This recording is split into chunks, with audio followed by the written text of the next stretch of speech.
Yeah, that's how quality control looks. Hello my friends and welcome to my very third video. Today we are going to ask the question: can you beat Star Wars Jedi Survivor without any technical difficulties? You can't, but there's still a great game in this mumbo jumbo of code. So let's find out how good it is together. Before the video starts, I want to say some things, but feel free to skip it if you want. There will be major spoilers for the first game and this one, and you should definitely play both, the first game and this one. Just do it! Do it! So, I originally decided that I would make my next video about the BFME 2 Evil campaign, and I actually just have to edit it, but then Star Wars Jedi Survivor dropped on 28th of April and I just couldn't resist playing it. I rushed through it on a release weekend and had about 37 hours after completion. Not gonna lie, it was a blast. Luckily, I decided to record the whole ordeal. Later I said to myself, why not make a video about this game and the terrible tech demo it really is right now. Recording was also not the easiest, and forgive me if some cuts and audio bits sound weird, this game really hated getting recorded. That's also the reason why the first bit in Coruscant is New Game Plus. Had to re-record it, but after that it's all the original playthrough. And also a quick side note, if you see me wearing different outfits, it's because I had to remake certain footage. I played the game on the highest difficulty available, which is Jedi Grandmaster, and without a guide, because I always want to suffer, I guess, and hate getting help. Please help me. So without any further ado, let's jump right into action. The game starts us off in Coruscant. Finally, we get to see the great city planet, and Cal is captured in an Imperial plane. Great start. We fly into the Undercity and we get transported to a senator who wants to give us to the Emperor behind Vader's back. That's one stupid way to die, I guess. We meet the senator and it dawns on me that something is fishy here. Cal and the senator chat a bit and he tries to threaten him, which goes as well as you think. Meanwhile, BT-1 is sabotaging the ship of the senator in the back, and Cal says that he has had enough, breaks free, kills some stormtrooper fodder, and when the senator tries to escape, BD fries his yacht. Of course the ship just doesn't deactivate, no. It crashes into us and we have to climb our way out. I did not use the correct path to climb forward and fall to my death. Oh no, hopefully that's not gonna happen often. We fight our way through some stormtroopers and I get a feeling for the game. Man, this combat feels really nice. It just feels perfect to cut down enemies with a lightsaber. After some more exploration, we climb our way up and a stormtrooper catches us off guard. Why doesn't Cal just yeet him over our head? I don't know, maybe for dramatic effect? Anyway, the mystery guy who sold us to the senator comes, and surprise, it's a buddy of Cal, and he blasts the stormtrooper into oblivion. Did I mention that this game is really brutal at some points? I mean, this dude gets shot from behind and falls against this metal platform and then to his doom, all with sound effects that really let you feel it. Man, I love it. I might start to think that I have issues. Both the new guy who saved us and Cal make their way through enemies and parkour sections while they chat about themselves. Cal has a new crew as it seems, and Boat has lost his wife to the Empire and only his daughter is left. We also learn that Cal works for Saw Gerrera. Cal makes himself a makeshift grappling hook and the way continues. Now we can use it at grappling points to pull us to it. Neat little addition to the parkour. The new crew meets up at the disabled yacht from earlier to gain the military intel from the senator. Unfortunately, it's locked up tight and Cal needs to use some Jedi powers to make it accessible. We just do that and meet the senator again in his yacht. With some friendly chatting and Jedi negotiating, and the senator gives us access to his military intel Saw Gerrera needs. Am I the only one thinking that this heist goes way too well for them? I mean, they are on Coruscant, in the middle of the Undercity, and they didn't really face that much resistance. It's even more weird if you think about that they aren't stealthy, and the Empire definitely knows they are here. It just feels off. After we walk out of the ship with the intel, we get immediately attacked by Imperial forces and a familiar Inquisitor. There was the attack I thought would happen, makes sense now. Also, the Senator gets his reward for incompetence. Damn incompetence! And it's a real breathtaker. Most of the new crew instantly dies. Whoops, there they go. Again, it's way more brutal than I thought it would be. Man, they just get blasted and die. Cal gets thrown off the ship where he tries to avenge his crew and has to fight his way to the Mantis to escape. On the way there's one loose end to cover up, and her name is the Ninth Sister. Here we are at the first boss fight, which honestly were great in the first game and are even better here. You really feel like you're in the lightsaber fight. This fight wasn't that hard even the first time for me. Just be patient, block when you can, jump or evade when she gets red, and wait her mind reading out. Also, a neat little detail I noticed, her fight is quite similar to the one we had in the previous game. For that it felt familiar and was a very well made tutorial way to ease you in. Cal tries to get her back to the light side by calling her by her name, but she refuses and he finishes her off. Another getting through enemies and climbing section later, and we meet up with Boat and one of our crewmates. Wonder how long he's going to last. We make our way to the hangar, get into the ships, and surprise surprise, the last crew member beside Boat dies. Who would have thought that? The Mantis was damaged during the escape, and we now travel to Koboh, where Greeze, our pilot from the first game, is. He can probably fix the ship. We crash land on Koboh and have to make our way to an outpost where Greeze is possibly located. I make my way through the really beautiful landscape and encounter my first roadblock of the run. The stupid super battle droids. I don't know why, but they gave me such a hard time at first, because they dealt high damage, attacked often, and I just didn't have a good strategy fighting them. Until I found out that I could redirect their fire back to them, and I could even launch their own rockets back to them. Then it got easier. And honestly, I died at least 20 times to them before I figured this out. I fight my way through the local wildlife, including some animals, one big green beast, which stomped me to death, and some local bandits called the Badlam Raiders. Cal reaches a hill where I can see the outpost from afar and the really beautiful planet Koboh. I mean, man, imagine playing this game 10 or even 5 years prior. I guess it helps that I play on 4K Ultra and an OLED screen, but still, it looks absolutely fantastic. I walk down the hill and explore the map. This is also one of the game's strong suits, exploration. The map feels like there's always something hidden everywhere, and there usually is. Even if it's just cosmetics, I love games that reward adventurous players. My travels lead me to the first real boss encounter, a Rancor. And oh boy, he beats the shit out of me. I mean, I probably should have just left, but I'm as stubborn as a donkey and threw myself into this brick wall until I succeeded. My fault, I guess. The fight is really hard early on, because you can mostly survive one attack at best, and some just one-shot you outright. Nice. Even the range of its attack seems not that big, but trust me, it is. This claws can hit you from a mile away.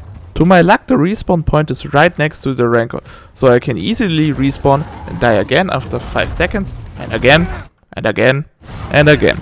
I slowly but surely learned when to dodge and block. The one attack where he tries to grab you is the best for attacking. Just dodge right before he tries to grab you with a jump and land some extra hits where he recovers. It's really just being patient, which I really wasn't, and not making a mistake. Many attempts later, and about 40 minutes of constant failing later, and this attempt finally happened. Warning for headphone users at the end.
Now I know I killed those prospectors.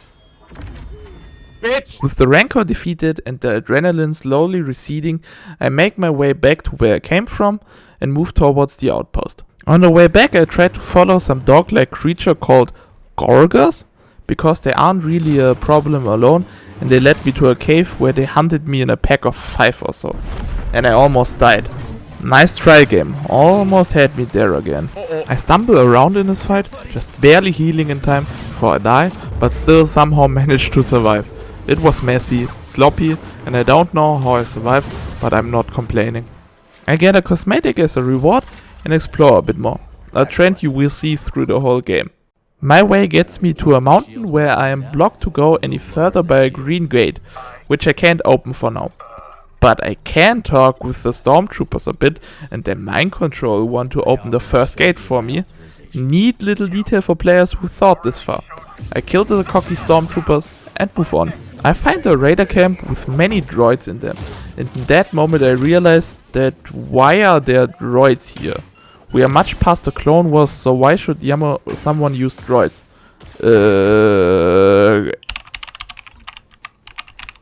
And one Google search later, I find out that the Badlam Raiders reprogrammed them for their purposes. Ah, makes sense. This camp is filled with enemies. Normal battle droids, super battle droids, commando droids, which I hate with a deep burning passions, because they are unpredictable to me. And some raiders, but really many of them. Many. There is even a multi-transport ship, the big brown ones, which carries a lot of droids, also called MTT. And of course, if you move near it, it activates and spills out droid waves. I was not prepared for this sort of fight this early on, but hey, I defeated a Rancor earlier, so how hard can it be? Hard. Really fucking hard. I died about half an hour over and over and over again until my stubborn self was finally victorious. Of course, the MTT was not everything, and behind it were even more enemies and a collectible. So you know the drill. I died again until I managed to clear everything with the following strategy. Run through the multi-troop transport, the enemies won't follow you if you're fast enough. Instantly attack the super battle droid on your right and pray that you can finish him fast enough. Move and jump away from him. Deflect the blaster bolts from the droids back to them to kill them. This should leave you with a commando droid and a Badlam Raider with his energy spear. Don't get me wrong, this fight wasn't easy, but with careful evasion and persistence I managed to take both of them out and claim a prize, a bomber jacket, and honestly, it looks pretty good, so the suffering was worth it. The rest of the campus is breeze, and I rush through it and eventually get to the outpost where a cantina is. When I arrive, a local is being almost killed by Rayvis. Apparently he's the leader of the Badlam Raiders, and he definitely looks like a boss encounter later down the road. Yep, 100%, I bet. Step in and Rayvis sends one of his goons to kill us. A named raider which looks like the same with the electric spear we fought earlier. And it really is the same fight, but he's camouflaged as a boss. So the fight is actually pretty easy and I win first try, even if I play it very messy and should have probably died here. Rayvis just leaves after that? Okay, why not? And we enter the cantina. Nothing! How you doing, BD? Wait a minute. We meet Greeze, who is happy to see us, and we chat a bit. He even offers us a place to sleep, and man, I just love his character. This snarky but loving little four-armed man. I want one too. Cal crashes on a spare room below the cantina, and Greeze stalks him again while he sleeps, just like the good old time. They talk a bit more about the past and future, then Greeze opens up an old smuggler tunnel, where Cal can find spare parts for the Mantis. So off we go. We explore the tunnel a bit and stumble upon an old Jedi temple where a droid is stuck. We do some puzzling and free the droid.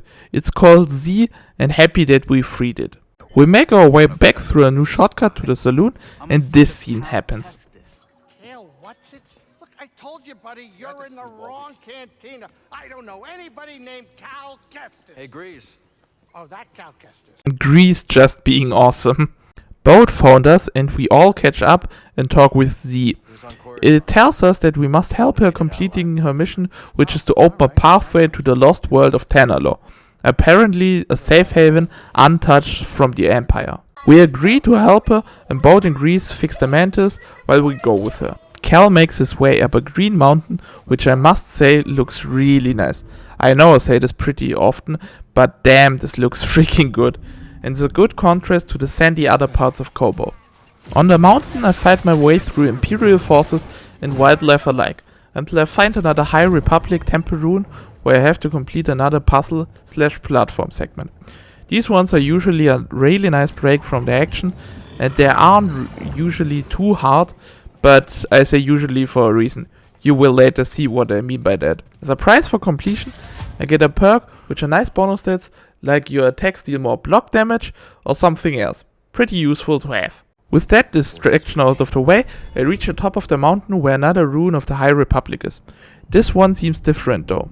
It has one main checkpoint, you must complete yet again puzzles and parkour to progress, but every now and then you unlock a shortcut to your main checkpoint, which is really useful and clever level design. Come to think of it, the level design in this game is top notch. Almost every time you think, hey, a shortcut would be nice right about now, there is one. And combined with the new fast travel mechanic, which should have been included in the first game, but I digress, it's really fun and makes the whole experience better. Some exploration, getting my ass handed to me by a new big enemy over and over again, puzzle solving, and parkour later, we learn the ability to mind persuade some big birds to take us with them, or at least glide with them. This opens up much more traveling possibilities and we can progress deeper in the temple complex. We blast our way through this dark plant-like goo with this purple laser thingy. I don't understand it, maybe some of you can, but hey, at least it doesn't damage us, so it's a win. With the new path unlocked, we reach the mountaintop and open the way with an old key Z gave us. Oh, she did? Apparently she did. It opens an old Bacta tank with someone in it? From the High Republic era? Wait, can Bacta do this? Keep you preserved for prolonged periods of time? I always thought it was something to only heal wounds. Okay. His name is Dagan, and one of his Jedi friends, Santiri Kree, found Tanalorr and wanted to use it as a bastion of knowledge and Republic outpost. They succeeded, but ultimately got attacked by some unknown enemies. Cal frees Dagan and gives him his lightsaber. Oh no, he definitely will use it to fight against us. Yup, I call it right now. As I suspected, he's not really thrilled with the idea of rejoining the Jedis against an empire that basically won. But the final nail in the coffin is that the High Republic, technically the Old Republic, but the one in Dagan's era, refused to help and fight off the invaders in Tanalorr, and now he's pissed. He takes his lightsaber and corrupts the crystal in mere seconds, while Cal just watches. Cal, buddy, you might want to do something about that. I mean, the scene is pretty fucking cool, but I don't think it works this way. Doesn't corrupting a crystal needs way more time and I guess emotion he has, but I don't know, it just seems weird, but cool scene. Obviously, we have to fight him now. He's our next real boss fight. He kinda feels like the fight from the first game on Dathomir with Malicos. Malicos? An angry darkside user where you mostly have to parry his attacks to succeed. He's not that hard, and after some trial and error I learned his moves pretty quick and managed to take him down on I think my third or fourth attempt. Pretty cool fight though. After we beat him, Dagan gets rescued by Rayvis? They work together? Okay, good to know. I travel back to the saloon, struggle with some parkour while on the way. Man, sometimes I feel really stupid for not seeing where to climb next. Or maybe it's just the game who is bad at telegraphing it. So, it's probably me.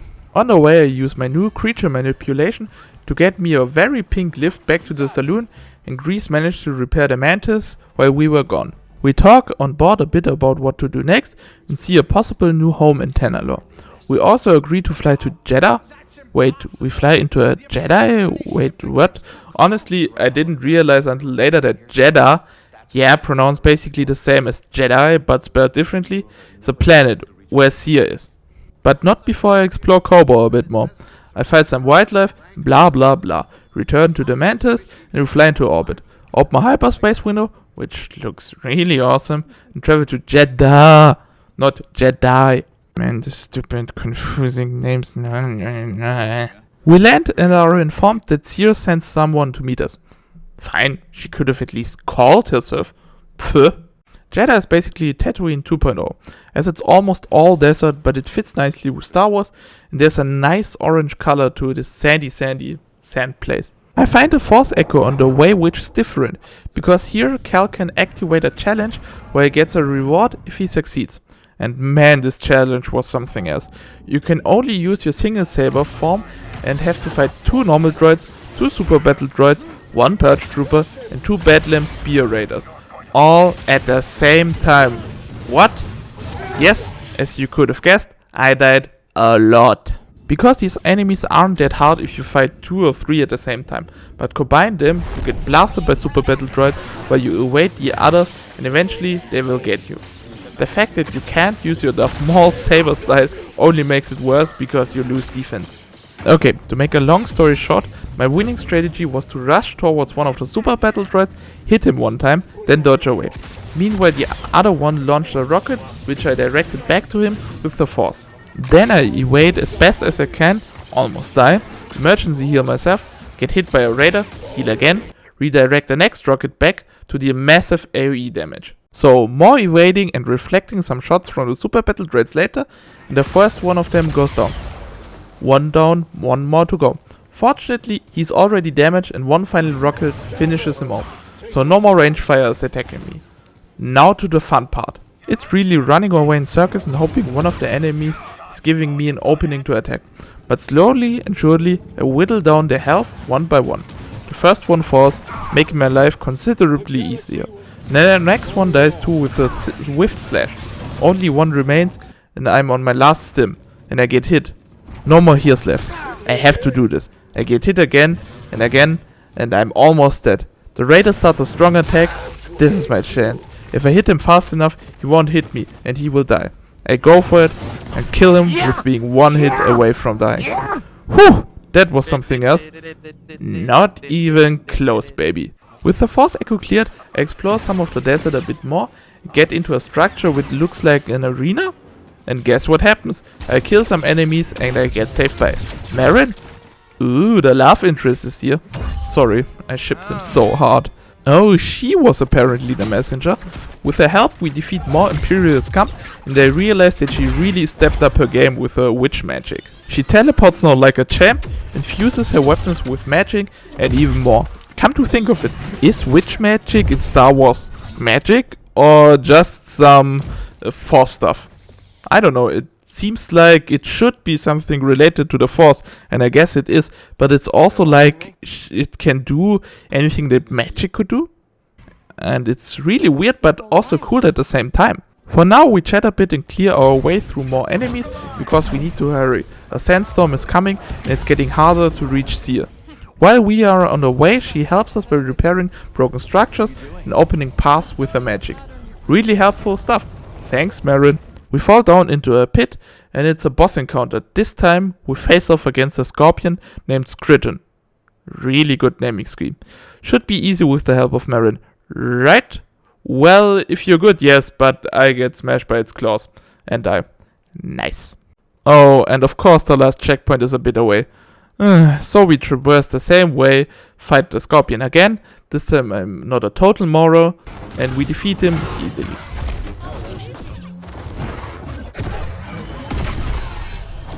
After our fights, Meerin is tired of walking, and we get a ride in the form of an Spammel? Weird name again.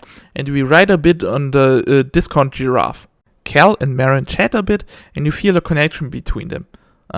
I swear, if they don't add up together, I will be seriously pissed.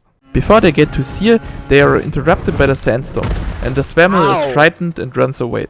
Cal and Meerin get separated, but eventually find each other again. Eliminate some stormtroopers, or should I say no, sandtroopers.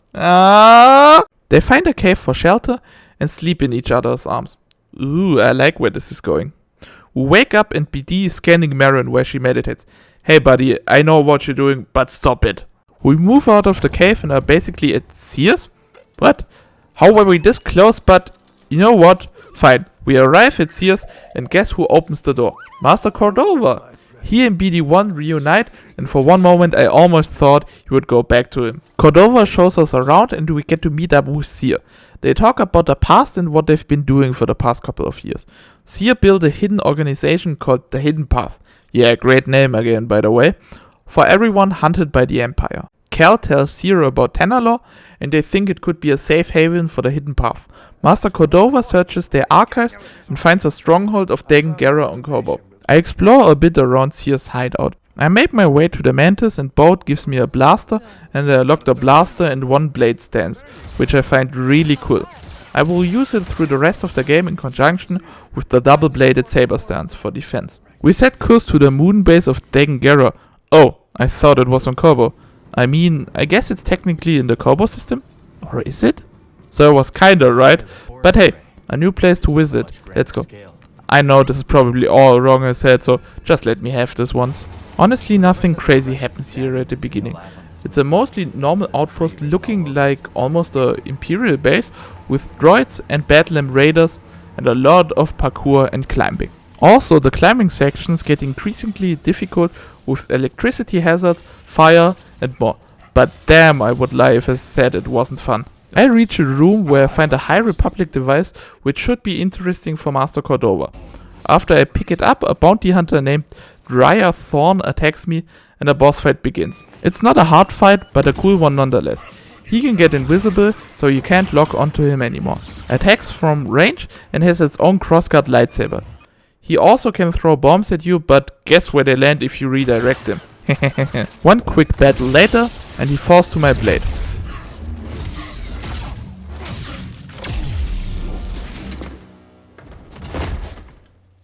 We get his crossguard thing from his blade and unlock the crossguard stance ourselves. A mighty stance with slower but heavy attacks and also some increase in defense. But honestly, I don't like it that much, so I choose my blaster stance as soon as I can. I move back to the ship, talk to Boat and Greeze, and we fly back to Koboh to go to Dagan's hideout. Wait, there is one? What? Okay, you know, they lost me there. We go to some place where Dagan is supposed to be. I travel to his hideout and need to take a bird taxi one more time and get attacked by another bounty hunter who interrupts my taxi mid-air. How rude. Another bounty hunter fight ensues, and this time we fight Coral Lim. This is nothing new and almost over before it's really started. I kill the bounty hunter and some unknown person named Cage applauds us for the fight. Thanks for helping, I guess. She tells us that we have to meet her in the saloon to talk more about potential bounty hunter jobs from her. She flies away and Cal is sad that he has no jetpack. I agree, he should have one. Everybody's got rockets except me. Some puzzle solving and more parkour later, and we find a room where we unlock an upgrade for BD1. Now we can spray this dark goo, which is apparently called Koboh matter. Again, great name by the way. So now he can spray infinite amounts of it to surfaces, which we can then ignite to clear certain passages blocked by it. Okay, weird mechanic. I don't want to begin why this is stupid, so we just move on. Some goo clearing later, and we find the hideout of Dagan. Or one of us at least, I think. And in it waits another bounty hunter fight. Or is it a raider? You know what? An enemy with blasted lightsaber waits for us. Called Tong Luesh. Let's go with that. Yeah. He is also not really a threat, and we kill him easily. We traverse through the ruins of the High Republic once again and find another one of these ancient devices while getting Force Echoes from the era. By the way, the Force Echo tool is really a smart way to integrate additional info into your game, and also having a lore explanation for why the character sees this information. I finish here and do some more exploration on Koboh in conjunction with side questing. Nothing too interesting, just talking to some people, some parkour, you know the drill by now. In Pyloon's saloon, I meet up with Cage and talk to her to get my next bounty hunter target, and to get a look at her shop. She sells blaster upgrades and cosmetics. Kinda neat. We fly back to Jedha to get the newly acquired device to Master Cordova, and when we give it to him, he says that he needs some time looking at them. He also mentions that we need to save a Hidden Path member who has communication codes that would expose them if the Empire gets them. They are on their way, by the way, so move fast. So we're off doing more side quests and exploration on Jedha. I start a really weird puzzle where the solution is not being an idiot. I managed to solve the puzzle and the solution was so hard. You had to push 2 rocks. Yeah, it was that simple, but again, I'm an idiot, so beats me. I get a Force Echo as a reward, and to cover up my shame that I spent more time here than I care to admit. The Force Echo also gives me 1 more perk slot, which is a neat addition to my arsenal at this point. I explore the desert even more and traverse it with my spammel. Oh, I love these creatures so much, they look so cool, kinda. And find a golden Skriton as a boss. This time Meyen waits for some reason. Thanks girl, I'll deal with him alone I guess? I have to try a few times, but eventually I figure out how to kill the beast. Equip the double blade stance and strike after you evaded its heavy attacks. Otherwise keep your guard up and try to parry his normal attacks. Retreat if necessary to heal, rinse and repeat, and eventually you will win. I let the rest play out for you.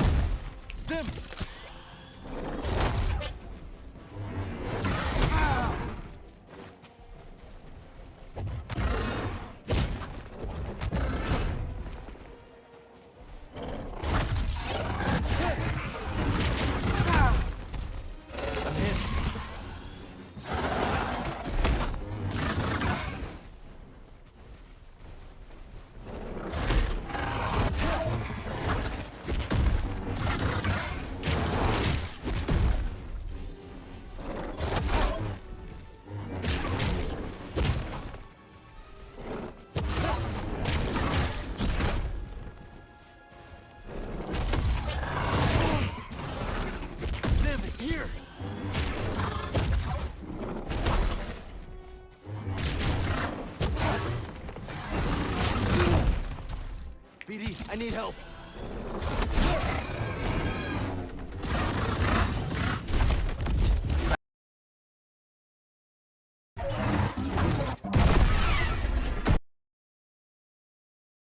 I move back to the meditation point and try to fight 2 ATSTs at the same time and wonder why I don't have any heals left after a boss fight. Yes, I'm that dumb. I flee, make a tactical retreat to the point and heal up. After the side stuff, I finally agree to look for this hidden path member named Armias and get to an old temple on Jedha, which means more climbing and more clearing through stormtroopers, but I must say, even though it's only a desert planet, it feels and looks really cool with this orange and red tint. We see that the Empire is already on their tail and we must hurry to reach them before they do. It's a long way and Meerin will stall the Empire while you make your way up or into the temple to be exact. There is a lot of climbing and parkour, and I mean a lot, but it doesn't feel off. There's always some enemy encounters sprinkled in, which is really nice, and even a secret puzzle, which wasn't that hard for a change. Nice. I continue the path to the temple and get blasted by a storm which triggers a suppressed memory, because we all know physical trauma, especially head trauma, causes memory regain. Of course.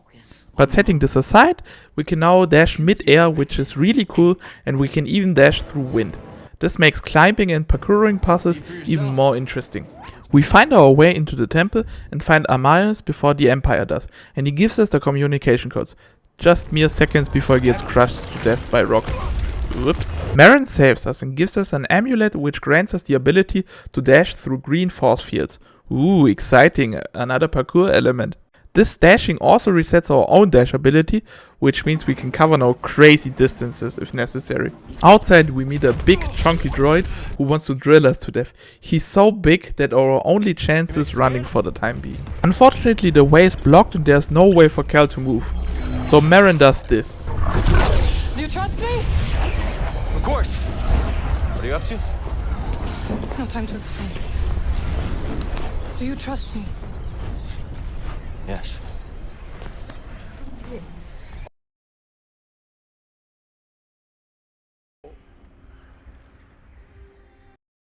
They finally kissed. Yeah man, finally! Okay, escape first, then feeling good for Kle.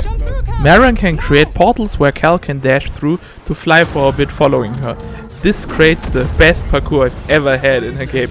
Nothing compares to that. This whole scene is just that intense and cool. And I will also show you everything about it.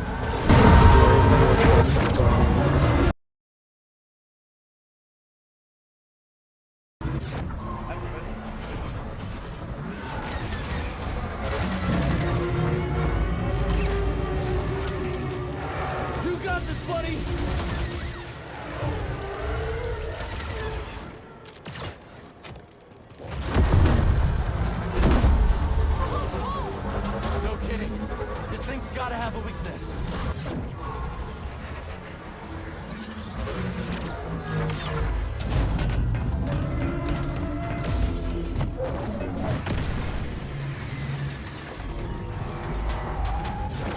Nice one, Cal. Don't think me yet.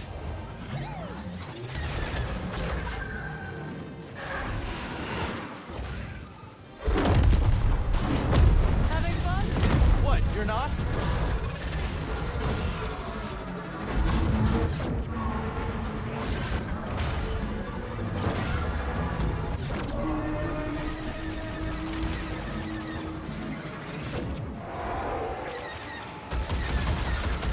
We can't keep this up. I have an idea, but I need an opening.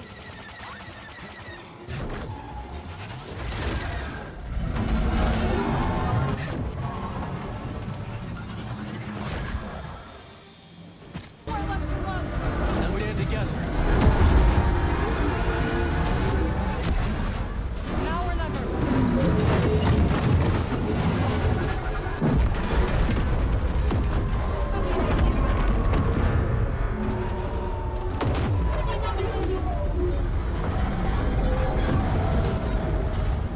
One last jump. It's a big one. Right behind you.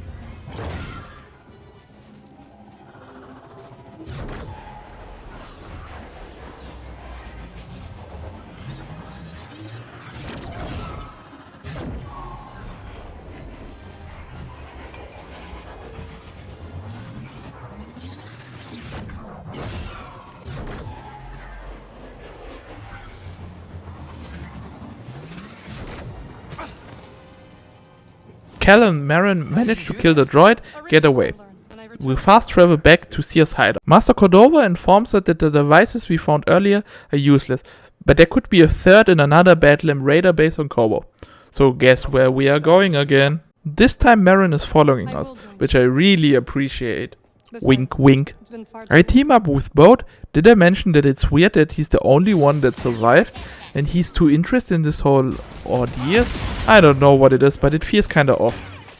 Maybe it's just me. Cal and Boat make their way to a swamp where the base of the raiders is located. They slice and blast their way through the entrance. The raider base looks very nice. As you know by now, it's a nice change of scenery with its rusty and scrapped look. The base looks like it was abandoned and reused and fortified with all kinds of garbage. It fits if you think about it. Raiders wouldn't have the money for normal kind of repairs. Cal fights through raiders and droids and occasionally meets up with Boat to team up. At some point we meet a new enemy, a Battleam Raider with an electric hammer. Let's call him Hammer Joe. Hammer Joe has slow attacks that deal massive damage, so be careful because you don't want to get hit by one. He also has an attack where he slams his hammer into the ground, creating a bubble around the hammer with enormous range. You can't even double jump away in time if you're close. This move, it smashed me to the ground a lot. I don't know what it is, but I struggled far longer than I should have here. Until finally I beat him. Rest in peace, Hammer Joe. I won't miss you. Some more climbing and fighting later, and we have another vision where we unlock another force ability. Now we can move certain structures up and down. Isn't this just a variant of telekinesis? And shouldn't we already know this? I mean, we can use force push and pull, so why not pull up and pull down? Okay. Anyway, we can now move objects like platforms and enemies up and down, which opens up new pathways. Cal eavesdrops on a conversation between Dagan and Rayvis and finds out that they know each other for a long time and Rayvis owes loyalty to Dagan for some reason. We make our way to Dagan and confront him again. As you can guess, he's still not a fan of Cal and attacks us. Another boss fight ensues. This time the fight is a bit tougher, but still nothing I can't handle. I mean, I've only grown stronger since last time. Dagan now uses a double-bladed lightsaber, but his moves are mostly the same. Be careful, evade him when he does his charge attacks, and parry his normal swings. And after some fighting, I beat him, first time. Both saves us in a cutscene, and Dagan decides that he has had enough and crushes the platform we're standing on and escapes. We rescue Cere, which was captured by Dagan, and now we use an escape pod to flee. Cal really dislikes the ride though. And now we are outside the raider base and in the swamp again. which means more exploration. I find another temple rune and in it another puzzle. And not some normal puzzle, the worst one I've ever seen. Okay, to get you into perspective, this puzzle wasn't challenging in the sense that I didn't know what I had to do. It was hard because the mechanic behind it sucked balls. Really, really hard. You see, you have to use the Koboh spray ability from BD1 to maneuver some Koboh goo around the room while ignited to clear a pathway. Sounds easy, right? Wrong. Problem here is that you have to also do some climbing while doing this, but you can't use your spray while jumping. So what you have to do is the following. Get onto the platform and ignite the black poo spray. Move it all over to the other side of the room while stepping on the pressure plates to make a way for the matter. Then spray it down to the ground and pay attention that it actually connects to the wall and the ground at the same time. It can disconnect the stream pretty easily here. Once you've done that, spray as much as you can from the left side to the right and onto the wall. Try to get the matter up the platform, also make sure it connects again. Controls are shitty at best and this goo keeps disconnecting for some reason. Once you have that, you need to be ready. You now have to make a run for the left and climb onto the big central platform and reignite the matter before it extinguishes. And guess how tight the timing is? It's close. So close that I did this for an hour straight because But finally I managed to do so. I take a nice cooking break and when I came back my recording and my game crashed. Guess where my last save was? Before I entered the puzzle room. At this point I was losing it. Yep, definitely. Fuck this room and this puzzle. Nope, I'm not going to do this again. Shit, no way. Never, never. Nope, I'm out. Fuck this. Okay, after shouting into my pillow for the last couple of minutes, I'm back to normal. Or at least normal to me. And I decided that I show you the puzzle clip from YouTube or something so you can try this and suffer for yourself.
After my puzzle fiasco, I decided that I should explore the swamp a bit more. I find another overworld boss, and behind him is another stim canister I want. The fight against the Mire terror is harder than I thought it would be.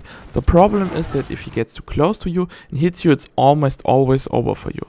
I'm not good enough to parry his attacks. Also, he has a buddy of his with him, but we can use it.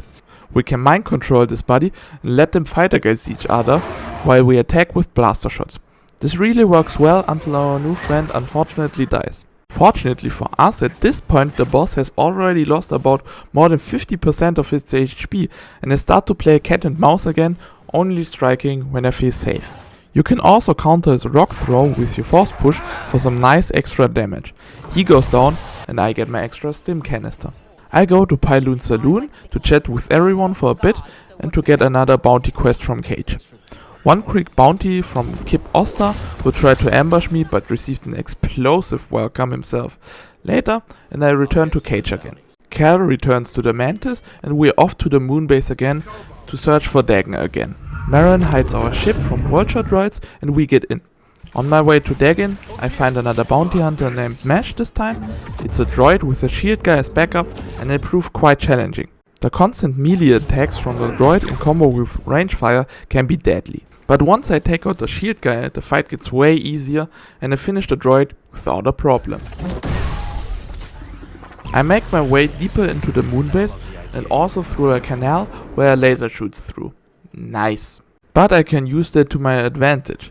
I have the stun shot equipped for my blaster, and if I stun a group of enemies while they are standing in the laser canal, they get evaporated when it fires. Looks also pretty cool.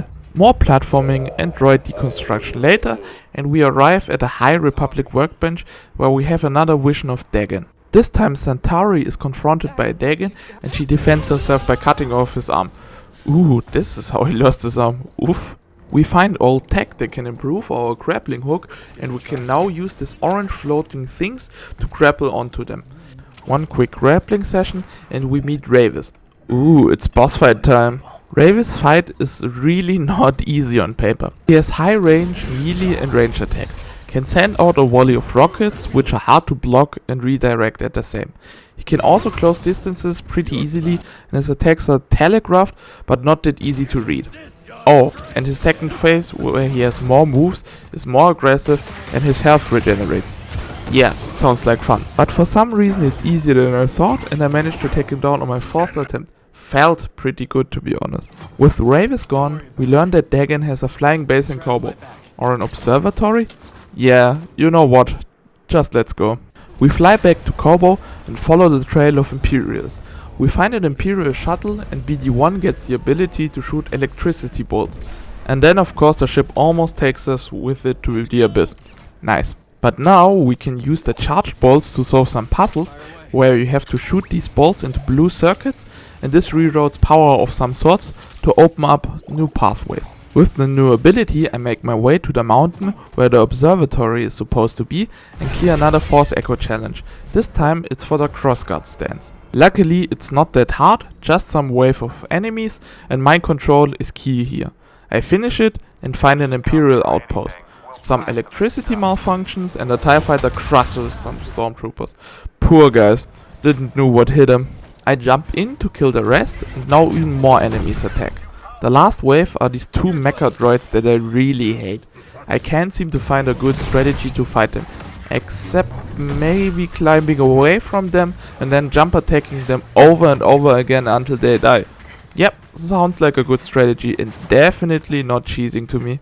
Cal continues his way through the outpost and comes to a closed door. Luckily a stormtrooper stands behind the door controls and can be persuaded to open it fast. Thanks buddy. We move on and oh, another boss time. This time we face the most dangerous enemy of the whole game. An enemy so strong I don't know if you can even beat him. His name strikes fear into the heart of his opponents. It's Rick, the door technician. Yes, it's a normal stormtrooper disguised as a boss, and a hilarious joke. For real, I so lost my shit there, you can't imagine it. Headphone warning again.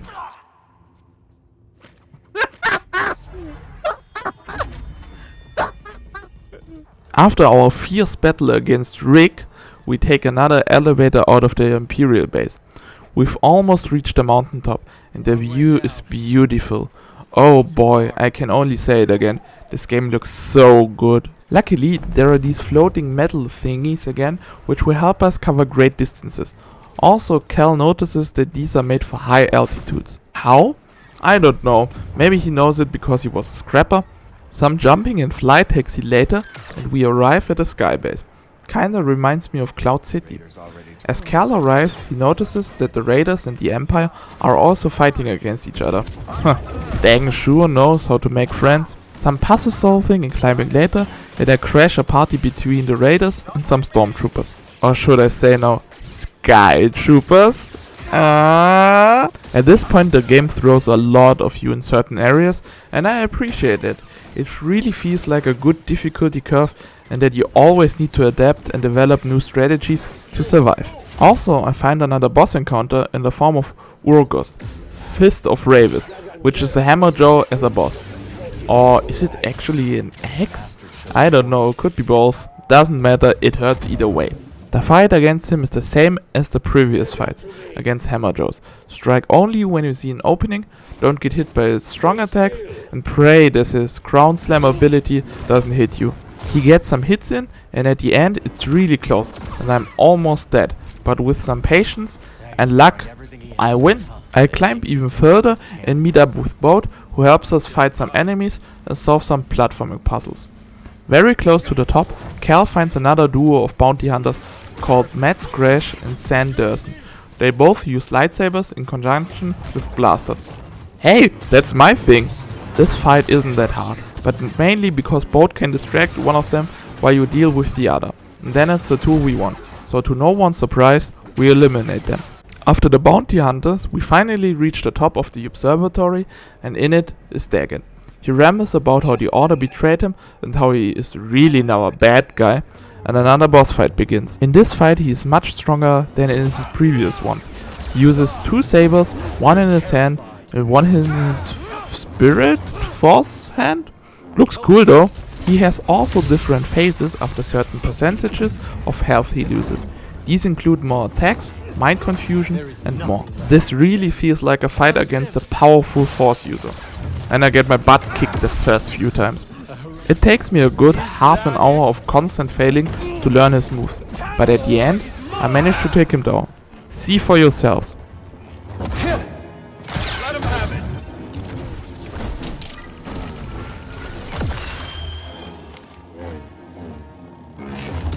Face me. Pick a target.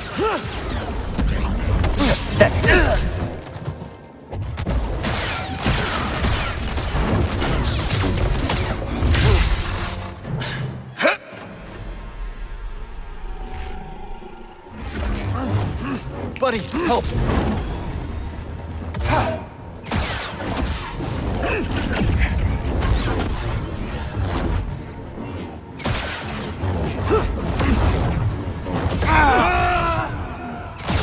Firing! I could annihilate you, and the galaxy would never notice.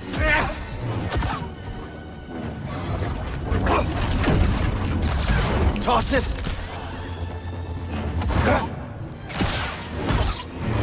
Got it!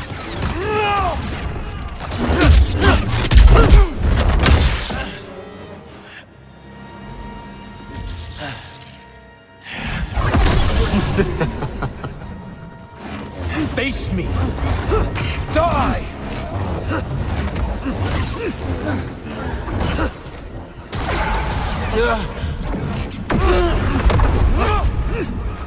Here, buddy!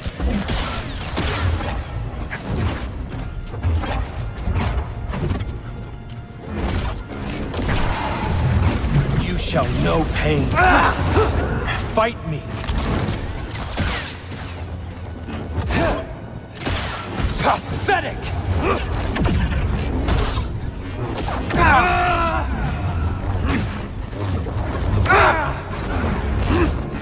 Need an assist!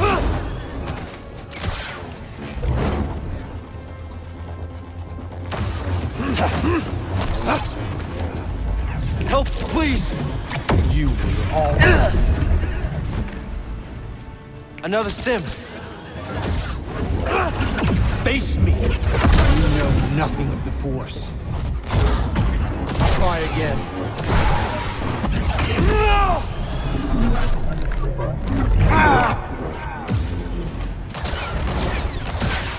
Here, buddy!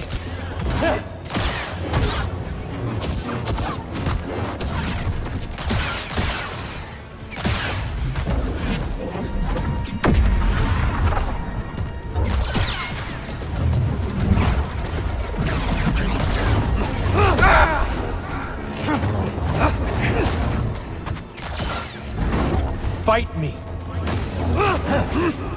Damn it, here! You cannot escape this.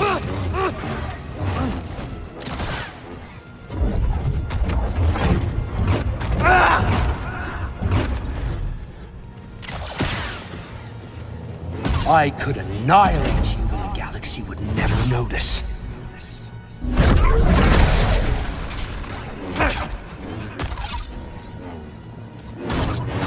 Face me!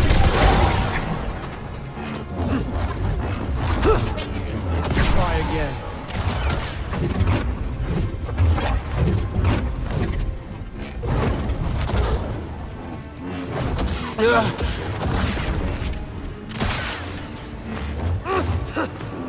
Consider this mercy. Face me!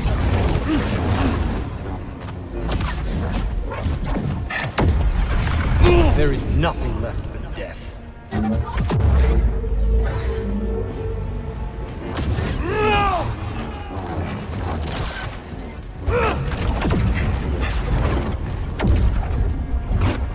Your demise is inevitable.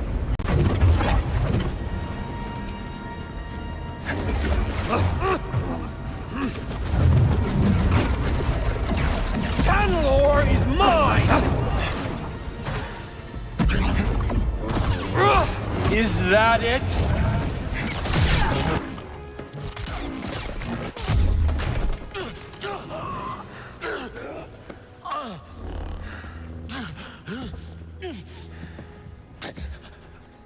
How does it feel to know that you're about to die? That your life meant nothing?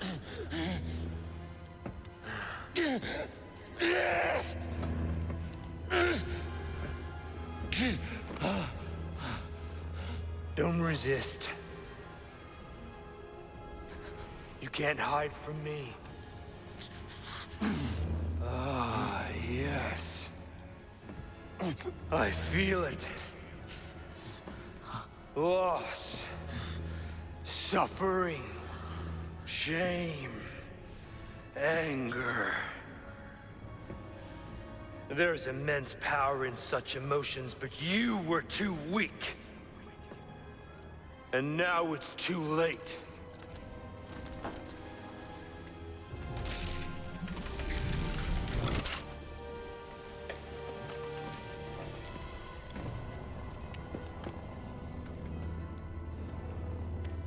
The shuttles are leaving. I will not return. You're lost. You've strayed from the path. And you are no Jedi.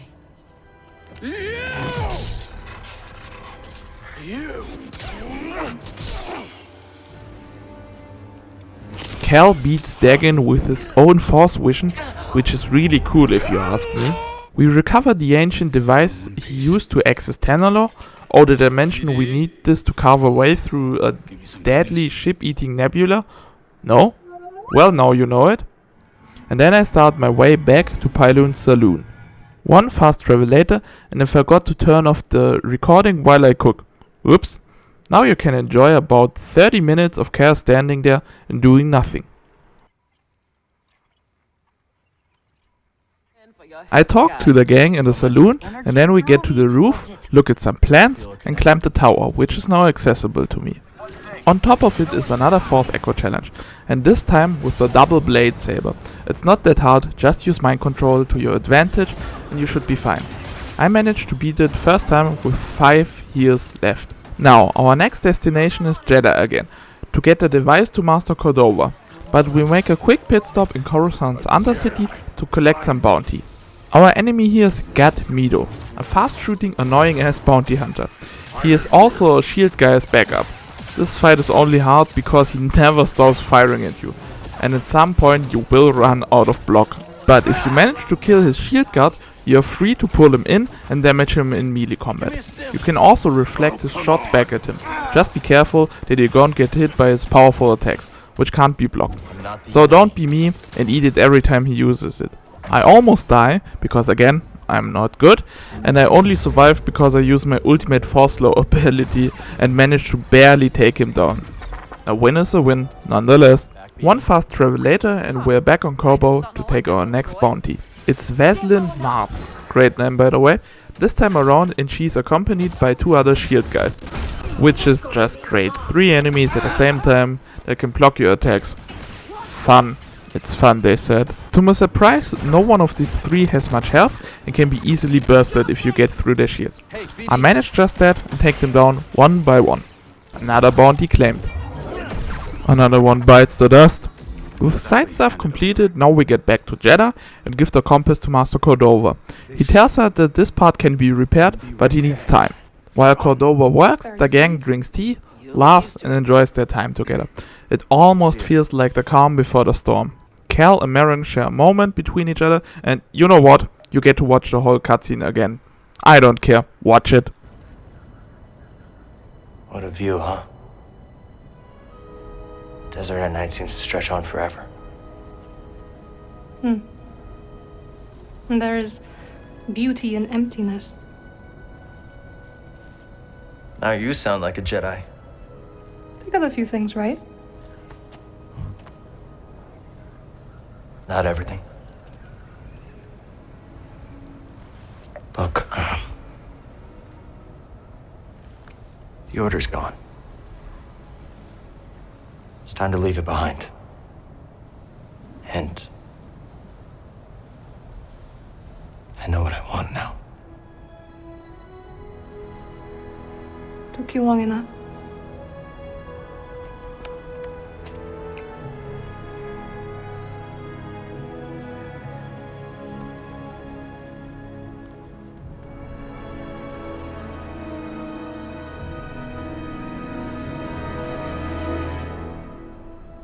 With this nice chill evening, we wake up and make our way to Master Koboh, who repaired the device which can now open up a way to Tanalorr. Then this happens. Boat? I'm really sorry about this. Oh. Son. Son, you don't have to do this. No!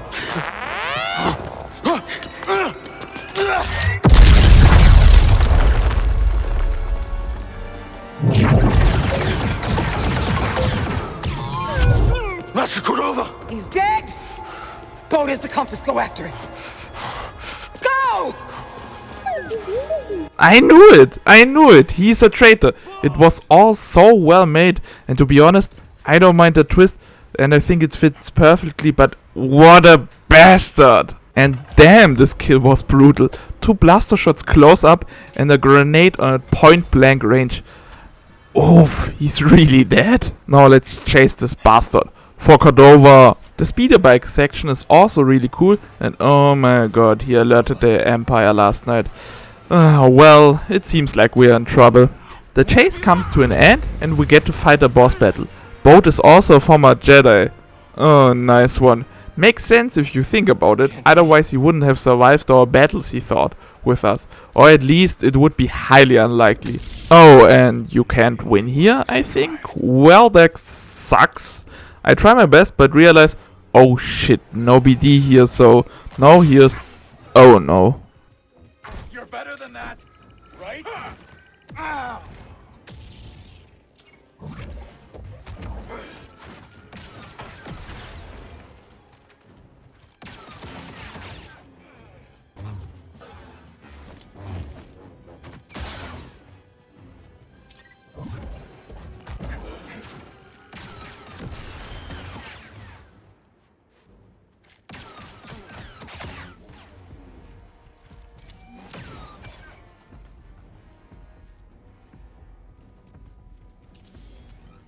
Lose focus.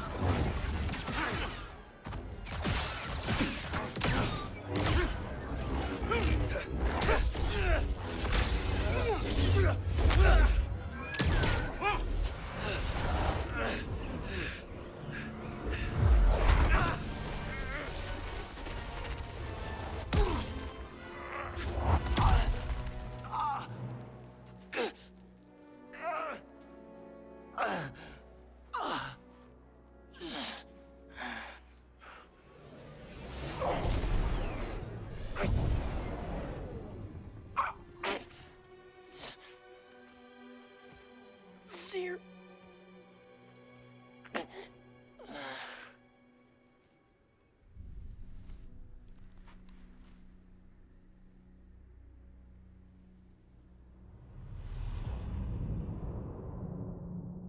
Boat almost cuts us to pieces and we die? What? Respawn? Okay. Like, I need to do better this time around? And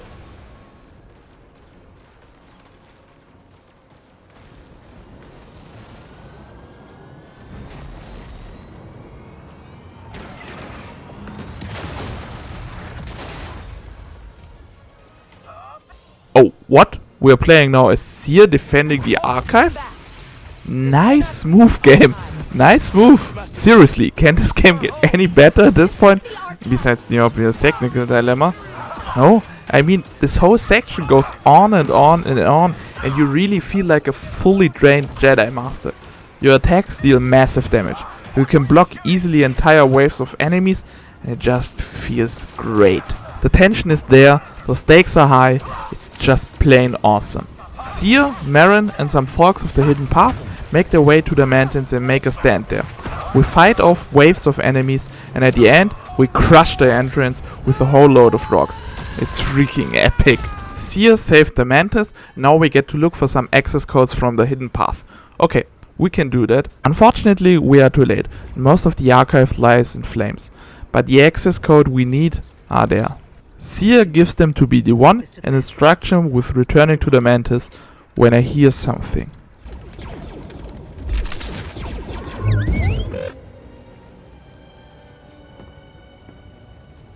Go. Now.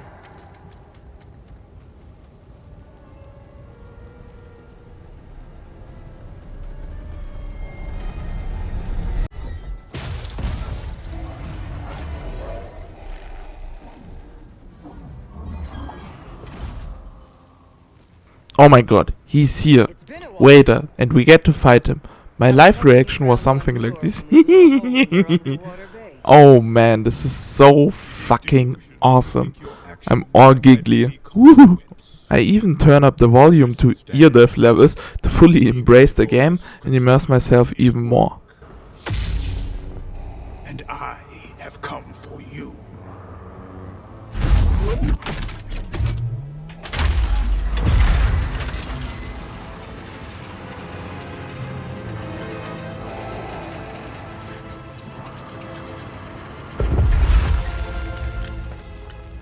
I've been waiting.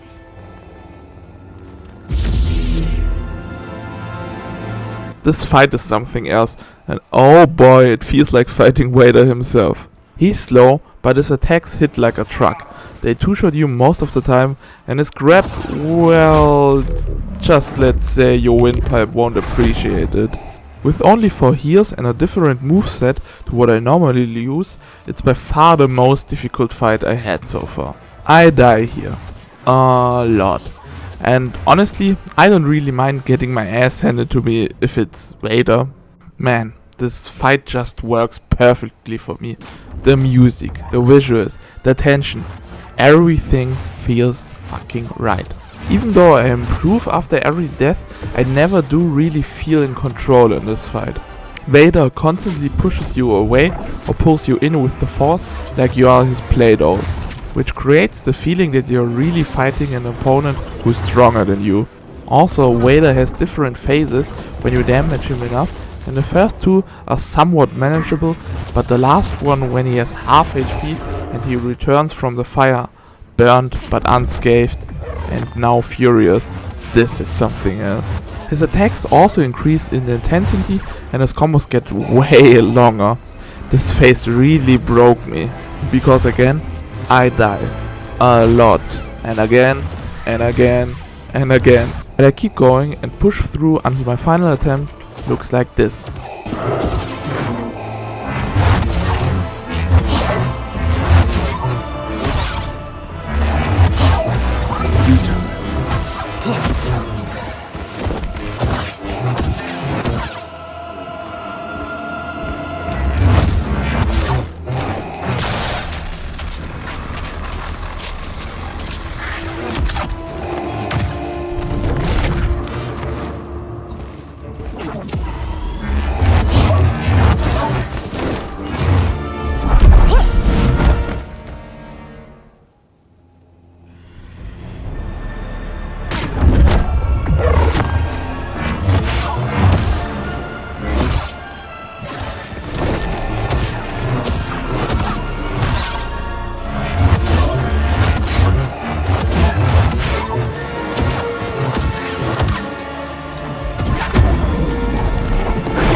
You have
With Cere gone, there's nothing left to do here. The team is beat down, and everyone is silent. You really feel her loss. The only thing on their minds is revenge for Cere in Koboh. And fortunately, we have a tracker that leads us to an Imperium base where Boat is. Oh, that's gonna be a trap, isn't it? But we don't do this right now, because I want to finish the bounty targets, and instead opt to do them right now. One of my targets is on Jedha, and I make my way back to the temple where I rescued Armias. On the way, a whole army of bounty hunters awaits me, and I have to fight my way through. Honestly, this was way harder than I imagined. The constant fighting really drained my stims fast. And after a long slog through bounty hunter bodies, I arrive at my fight.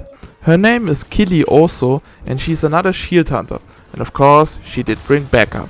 Luckily, I can easily mind control her backup and then focus on it, while it fights herself. Her body almost dies in one combo. Nice one. Then I focus on her and redirect most of the shots back for some damage. The fight isn't that difficult, and I manage to take her out without any more problems. Problems arise when I don't find my way back, and honestly, I think I might have soft-locked myself here.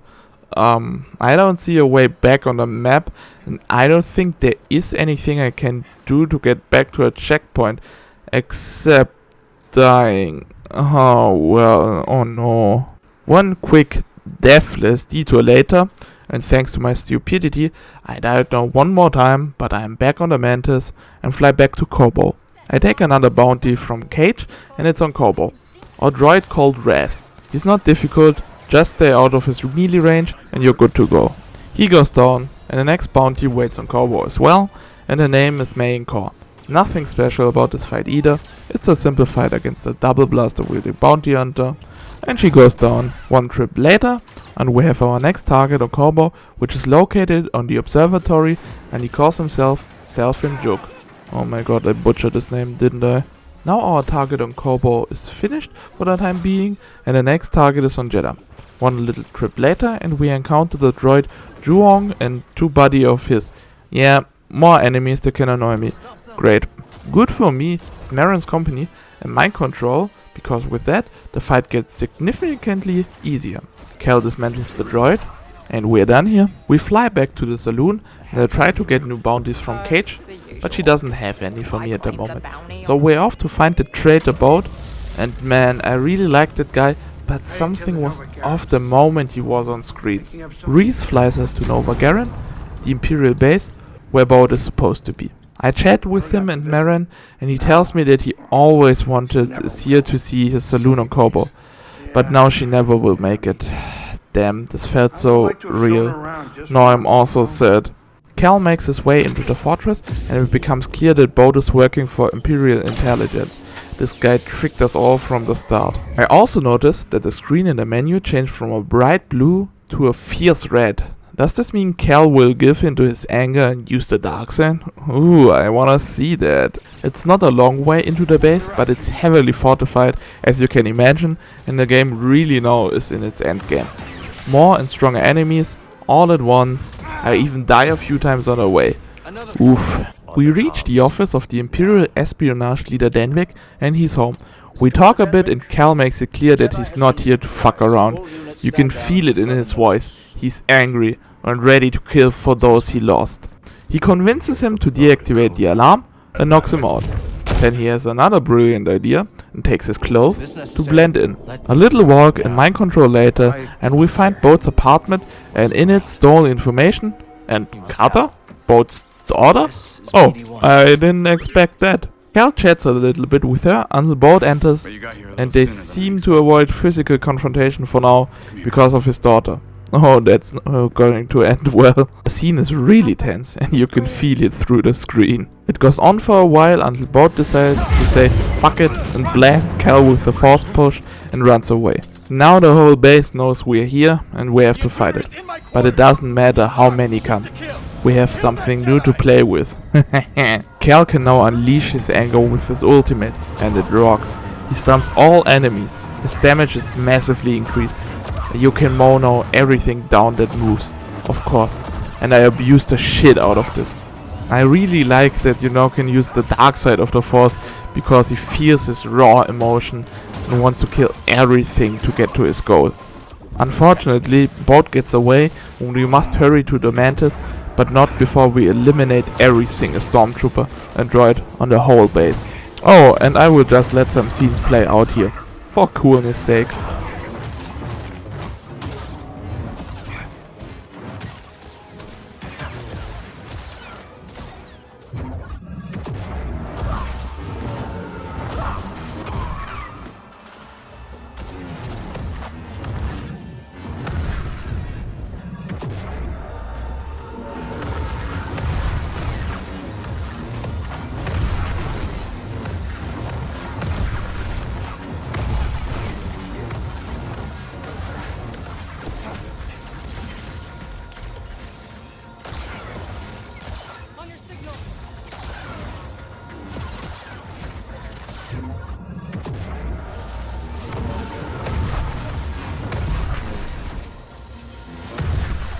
On the Mantis, we almost thought that we were lost.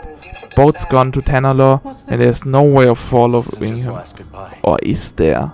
We found a transmission earlier that details how to get to Tanalorr without any ancient compass. It's also risky and leads to this hilarious scene. Wait a minute. Let me get this straight. You want me to fly the Menace through a ship-eating nebula using a tiny tunnel carved out by 200-year-old tech? Yes. All right, I'm in.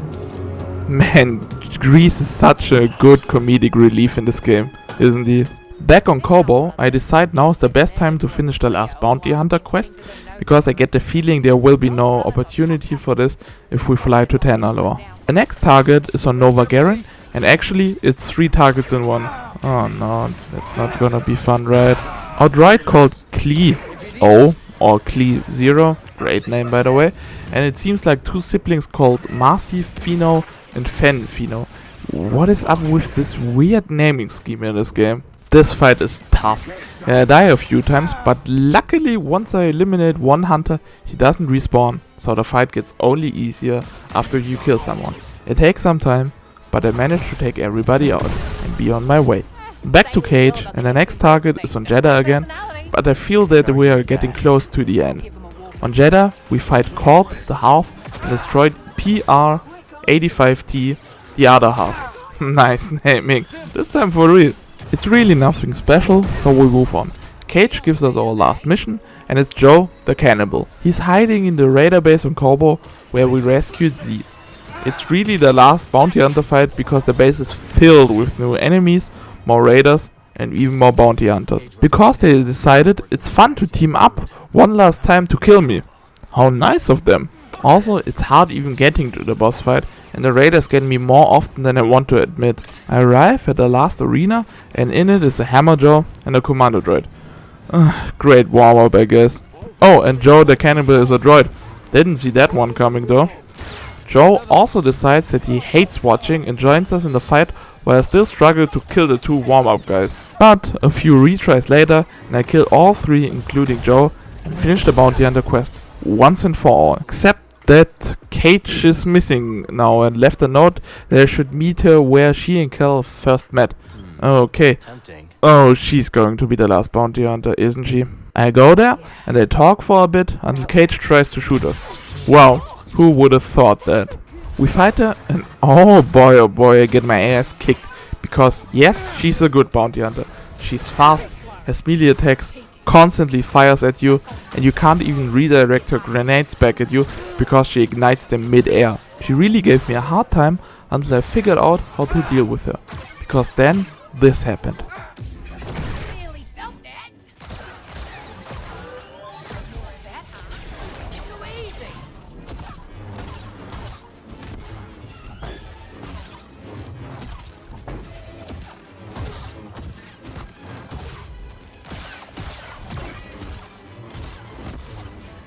This on for size. Target. Oh, this'll sting. Nice try.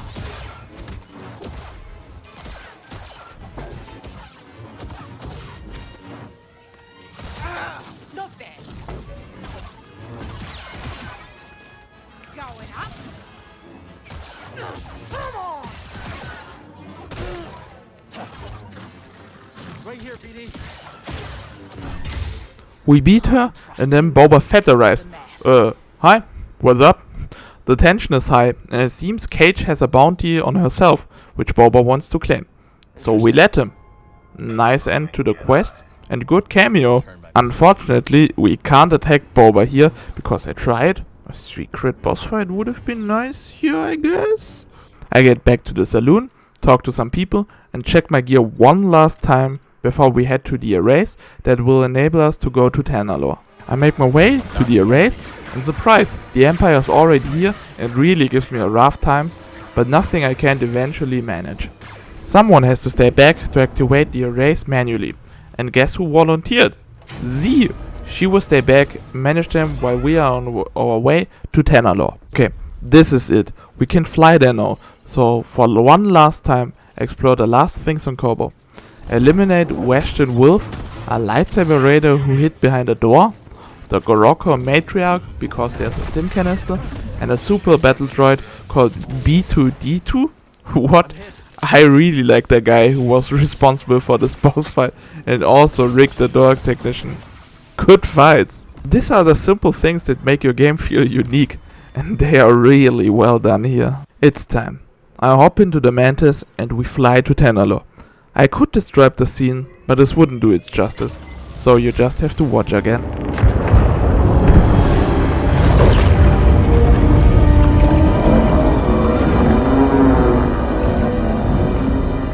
Wow. Here we go. I know. You want to fly this thing?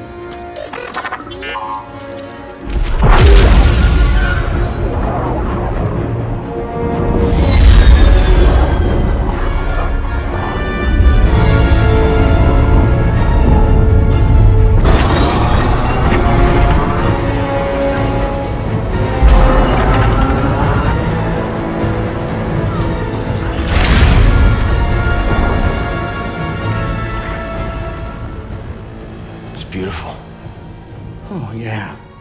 I'll bet that's what all the other poor saps said right before they were torn into Vortex Chow.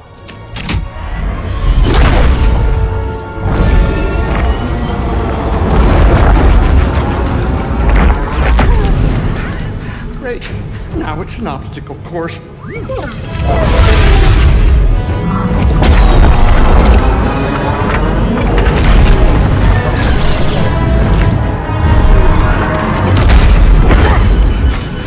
Coming too fast? But you are faster. Stop piloting and start flying. I'm rerouting power from deflectors to the engines. What are you, crazy? You're trading safety for speed. Exactly. We're all in on you, buddy. You're right. It's my ship, ain't it? Greasy does it, baby!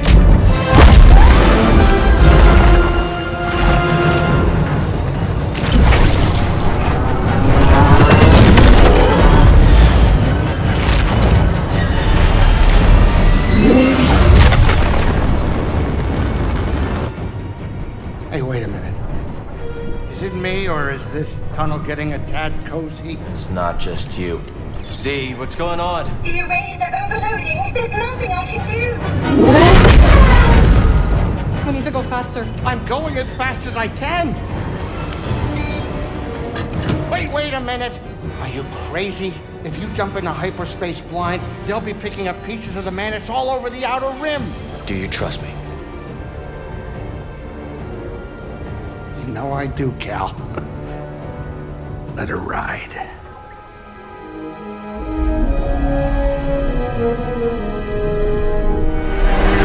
Now.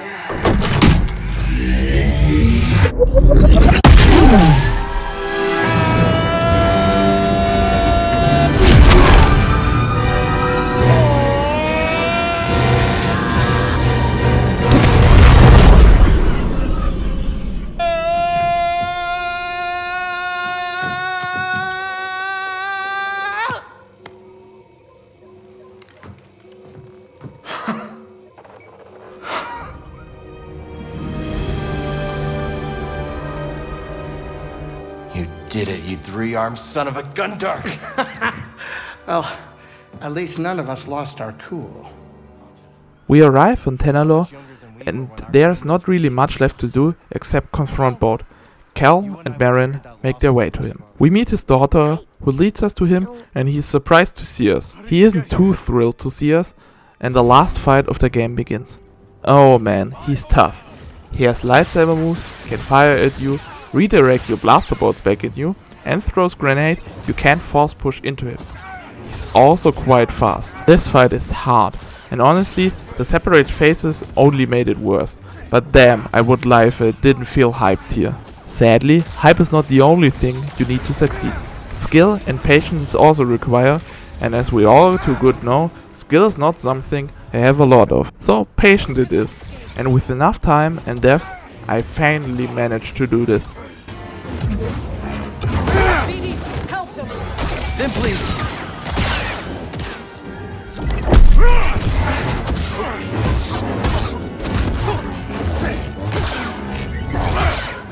On your yield!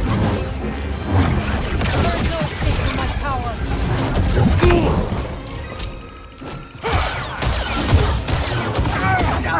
Distract him!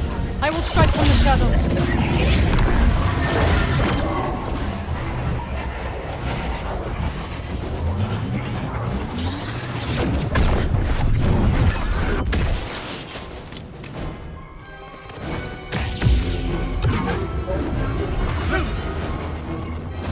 my home now! No chance! Don't resist!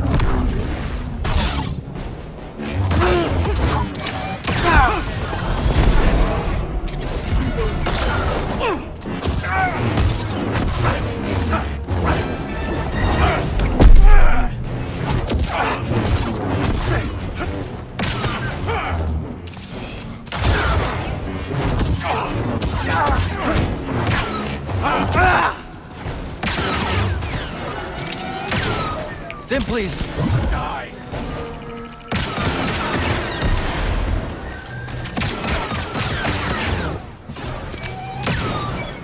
Should have stayed away.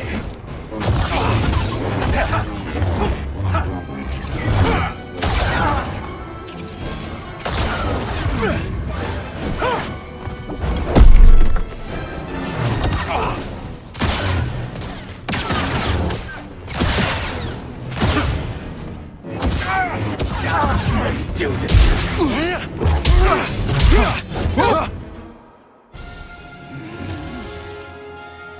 Don't resist.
Throw it!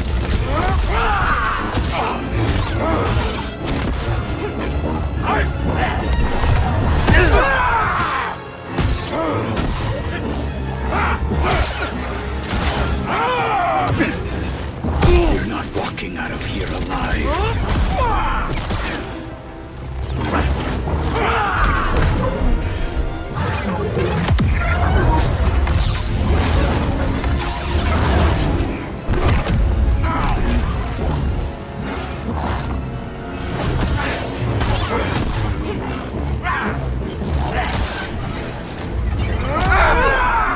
You know you're weak.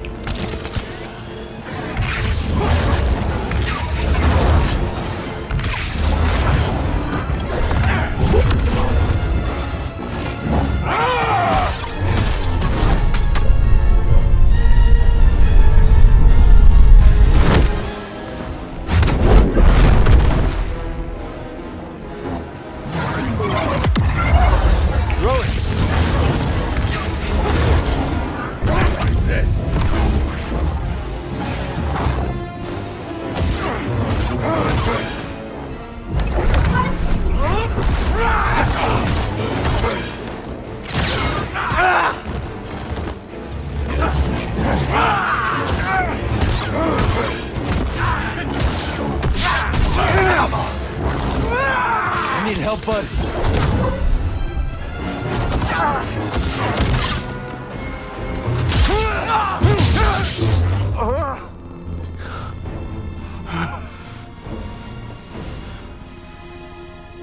Don't put this on your daughter. Vode, we know what it's like to grow up alone. Cal, Meyen, and his own daughter try to convince him to stand down, but to no avail. He's a loving father who tries to protect his daughter, but goes way too far. Will you be able to protect my little girl?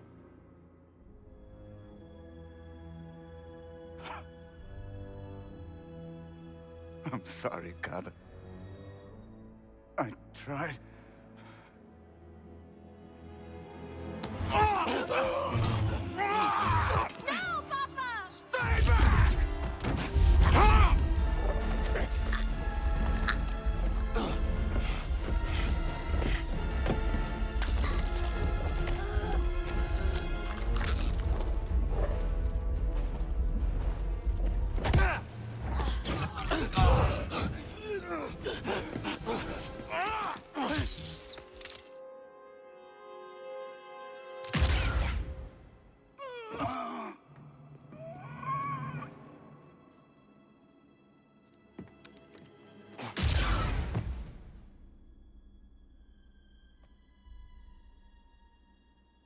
He dies, and now we have his daughter to take care of.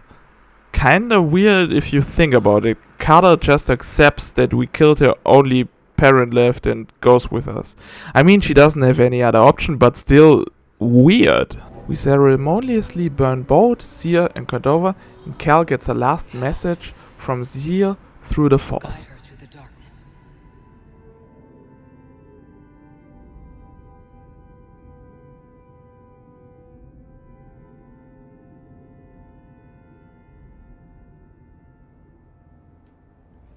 He and Meyen promise to be there for each other and use Tenalore as a safe haven for the hidden path, and everybody hunted by the Empire.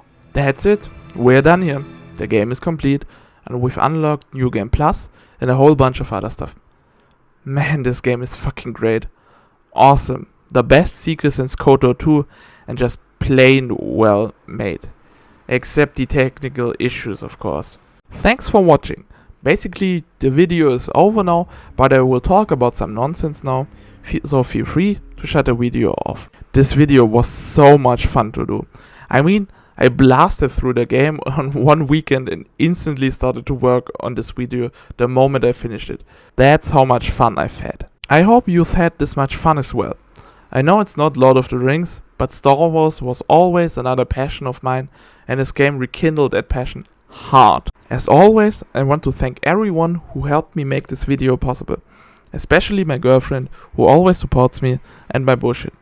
I love you. Thanks again for watching. You don't know how much this means to me, for real. If you have any suggestions what I can do next, please let me know, and if you have any criticism and critique, also let me know, because I strive to improve with every video I make. Okay guys, stay healthy, be nice to each other, enjoy life, and may the Force be with you.